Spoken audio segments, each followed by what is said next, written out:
Hi ಪುಟಾಣಿಗಳೇ. ಇವತ್ತು ಅಜ್ಜಿ ನಿಮ್ಗೊಂದು ಮಜವಾದ ಕಥೆ ಹೇಳ್ತೀನಿ, ಕೇಳ್ತೀರಾ? ಕಥೆ ಹೆಸರು ಕಪ್ಪೆ ಮತ್ತು ಮಾಯಾಕಲ್ಲು. ತುಂಬಾ ವರ್ಷಗಳ ಹಿಂದೆ ಹಚ್ಚ ಹಸಿರಾದ ಬೆಟ್ಟಗಳ ಮಧ್ಯೆ ಒಂದು ಕೆರೆ ಇತ್ತಂತೆ. ಆಹಾ, ಎಂಥ ಸುಂದರವಾದ ಕೆರೆ ಗೊತ್ತಾದು. ಬೆಳಗ್ಗೆ ಸೂರ್ಯ ಮೂಡಿದಾಗ ಅದರ ಕಿರಣಗಳು ನೀರನ್ನ ಮುಟ್ಟಿದ್ರೆ ಸಾಕು, ಮುತ್ತುಗಳ ತರಹ ಪಳಾಪಳ ಅಂತ ಹೊಳಿತಿತ್ತು. ಅಷ್ಟು ಶಾಂತವಾಗಿತ್ತು ಆ ಜಾಗ. ಅಂತಹ ಸುಂದರವಾದ ಕೆರೆಯಲ್ಲಿ ಒಂದು ಪುಟಾಣಿ ಕಪ್ಪೆ ವಾಸ ಮಾಡುತ್ತಿತ್ತು. ಅಬ್ಬಾ, ಎಷ್ಟು ಮುದ್ದಾಗಿತ್ತು ಗೊತ್ತಾ! ಅದರ ಹೆಸರು ಕುಟ್ಟು. ಆ ಕೆರೆಯಲ್ಲಿರೋ ಎಲ್ಲರಿಗೂ ಕುಟ್ಟು ಅಂದ್ರೆ ಪಂಚಪ್ರಾಣ. ಆದ್ರೆ ನಮ್ಮ ಕುಟ್ಟು ಇದಾನಲ್ಲ, ಒಂದು ಜಾಗದಲ್ಲಿ ಸುಮ್ನೆ ಕೂರೋ ಜಾಯಮಾನದ್ದೇ ಅಲ್ಲ. ಅದಕ್ಕೆ ಪ್ರಪಂಚದಲ್ಲಿರೋ ಎಲ್ಲದರ ಬಗ್ಗೆನೂ ಕುತೂಹಲ. ಅದೇನು ಇದೇನು ಅಂತ ಕೇಳ್ತಾ ಯಾವಾಗ್ಲೂ ಏನಾದ್ರೂ ಒಂದು ಹೊಸದನ್ನ ಹುಡುಕ್ತಾ ಇಲ್ಲಿಂದ ಅಲ್ಲಿಗೆ ಅಲ್ಲಿಂದ ಇಲ್ಲಿಗೆ ಲಚಕ್ ಅಂತ ಜಿಗುತ್ತಾನೇ ಇರ್ತಿತ್ತು. ಹೀಗೆ ಒಂದು ದಿನ ಕುಟ್ಟುವಾಟ ಆಡ್ಕೊಂಡು ಕೆರೆ ದಡದಲ್ಲಿ ಓಡಾಡ್ತಿತ್ತು. ಆಗ ಇದ್ದಕ್ಕಿದ್ದಂತೆ ಏನೋ ಒಂದು ಸೂರ್ಯನ ಬೆಳಕಿಗೆ ಥಳ ಥಳ ಥಳ ಅಂತ ಕಣ್ಣು ಕೋರೈಸೋ ಹಾಗೆ ಮಿನುಗುತ್ತಿತ್ತು. ಅದೇನದು, ಅಷ್ಟೋ ಹೊಳಿತಾ ಇದೆಯಲ್ಲ ಅಂತ ಕುತೂಹಲದಿಂದ ಕುಟ್ಟು ಮೆಲ್ಲಗೆ ಅದರ ಹತ್ರ ಹೋಯ್ತು. ಅದ್ರತ್ರ ಹೋಗಿ ನೋಡಿದ್ರೆ ಅಬಬಾ, ಎಂಥ ಸುಂದರವಾದ ಕಲ್ಲದು! ನೋಡಕ್ಕೆ ಕಾಮನಬಿಲ್ಲಿನ ಎಲ್ಲಾ ಬಣ್ಣಗಳು ಅದರಲ್ಲೇ ಸೇರ್ಕೊಂಡಿದ್ವು. ಅಯ್ಯಯ್ಯೋ, ಇದು ಎಷ್ಟು ಚೆನ್ನಾಗಿ ಹೊಳಿತಿದೆ ಅಂತ ಕುಟ್ಟು ಬಾಯ್ಮೇಲೆ ಬೆರಳಿಟ್ಕೊಂಡು ಆಶ್ಚರ್ಯದಿಂದ ನೋಡ್ತು. ಅದನ್ನ ಹಾಗೆ ನೋಡ್ತಾ ಇರೋಕ್ಕಾಗ್ಲಿಲ್ಲ ಕುಟ್ಟುಗೆ. ತನ್ನ ಪುಟಾಣಿ ಕೈಗಳಿಂದ ಮೆಲ್ಲಗೆ ಆ ಕಲ್ಲನ್ನ ಮುಟ್ಬಿಟ್ಟು. ಅಷ್ಟೇ, ಮುಟ್ಟಿದ ತಕ್ಷಣ ಆ ಕಲ್ಲಿನಿಂದ ಬೆಚ್ಚಗಿನ ಪ್ರಕಾಶವಾದ ಒಂದು ಬೆಳಕು ಝುಮ್ ಅಂತ ಹೊರಗ್ಬರೋಕ್ ಶುರುವಾಯ್ತು.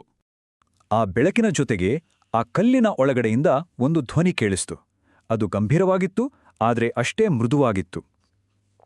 ಆ ಧ್ವನಿ ಹೇಳ್ತು, ನಾನೊಂದು ಮಾಯಾಕಲ್ಲು. ಯಾರು ಒಳ್ಳೆಯ ಕೆಲಸಗಳನ್ನ ಮಾಡ್ತಾರೋ ಅವರಿಗೆ ಮಾತ್ರ ನಾನು ಸಹಾಯ ಮಾಡ್ತೇನೆ. ಇದನ್ ಕೇಳಿ ನಮ್ಮ ಕುಟ್ಟುಗೆ ಒಂದೇ ಗೊಂದಲ. ಅದು ಯೋಚನೆ ಮಾಡಕ್ ಶುರು ಮಾಡ್ತು. ಹೌದಾ, ಒಳ್ಳೆ ಕೆಲ್ಸನಾ? ನಾನಂಥ ಏನು ಒಳ್ಳೆ ಕೆಲಸ ಮಾಡೋಕ್ಕಾಗತ್ತೆ ಅಂತ ತಲೆ ಕರ್ಕೊಳ್ತಾ ಯೋಚನೆ ಮಾಡ್ತಿತ್ತು.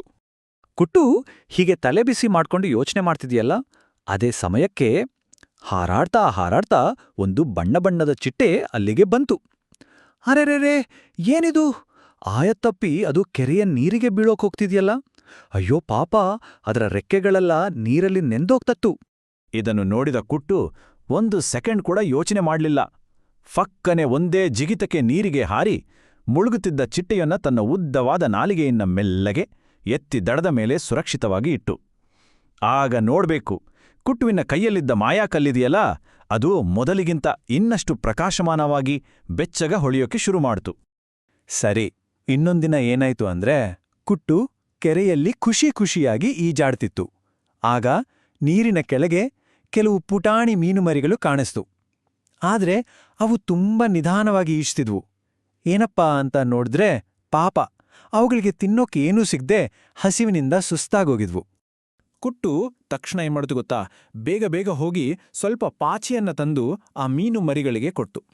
ಆ ಪುಟಾಣಿ ಮೀನುಗಳು ಖುಷಿಯಿಂದ ಅದನ್ನ ತಿನ್ನೋದನ್ನ ನೋಡಿ ಕುಟ್ಟುಗೆ ಎಷ್ಟು ಸಂತೋಷ ಆಯ್ತು ಅಂದ್ರೆ ಹೇಳೋಕ್ಕಾಗಲ್ಲ.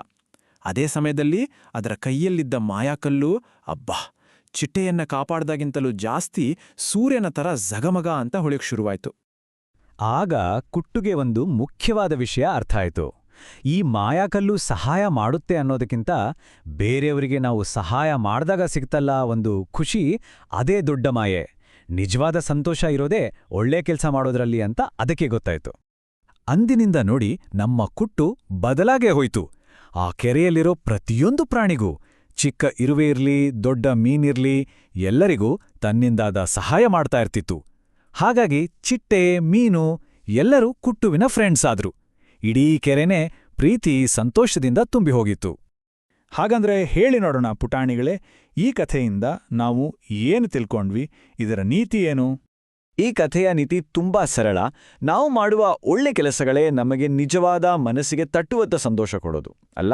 ಬೇರೆಯವರಿಗೆ ಸಹಾಯ ಮಾಡೋದಕ್ಕಿಂತ ದೊಡ್ಡ ಮಾಯೆ ಅಥವಾ ದೊಡ್ಡ ಸಂಪತ್ತು ಈ ಜಗತ್ತಲ್ಲಿ ಇನ್ನೊಂದಿಲ್ಲ. ಮಕ್ಕಳೇ, ನಿಮಗೆ ಈ ಕಥೆ ಇಷ್ಟ ಆಯ್ತಾ? ಇನ್ನೂ ಹೀಗೆಯೇ ಮುದ್ದಾದ ಕನ್ನಡ ಕಥೆಗಳು ನೋಡಲು ನಮ್ಮ ಚಾನೆಲ್ ಅನ್ನು ಸಬ್ಸ್ಕ್ರೈಬ್ ಮಾಡಿ. ಈ ವಿಡಿಯೋಗೆ ಲೈಕ್ ಮಾಡಿ ಮತ್ತು ನಿಮ್ಮ ಸ್ನೇಹಿತರಿಗೆ ಶೇರ್ ಮಾಡಿ. ಮತ್ತೆ ಇನ್ನೊಂದು ಹೊಸ ಕಥೆಯಲ್ಲಿ ಭೇಟಿಯಾಗೋಣ. ಬಾಯ್ ಮಕ್ಕಳೇ.